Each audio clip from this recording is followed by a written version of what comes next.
الہی حاصل کرنے کے لیے عبادت کی نیت سے استعمال کیا ہو، ثواب کے لیے، اور یا پھر نجاست حکمیہ وغیرہ دور کرنے کے لیے استعمال کیا ہو تو وہ مستعمل ہوتا ہے۔ اور مستعمل کا مطلب استعمال شدہ کا مطلب یہ ہے کہ اب یہ وضو اور غسل کے قابل نہیں رہا۔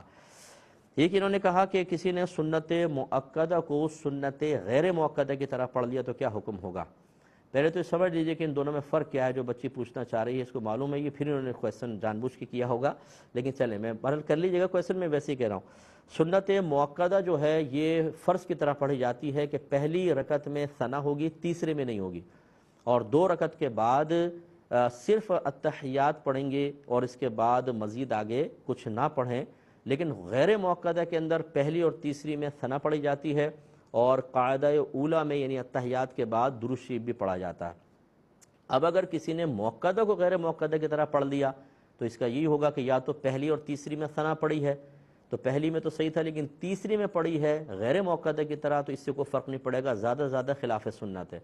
لیکن اگر 2 رکعت میں بیٹھنے کے بعد التحیات کے بعد درود پاک بھی پڑھ لیا تو یہ اگر فرض میں بھی آپ پڑھ لیتی تو آخر میں سجدہ سہو لازم آتا، تو اس میں بھی سجدہ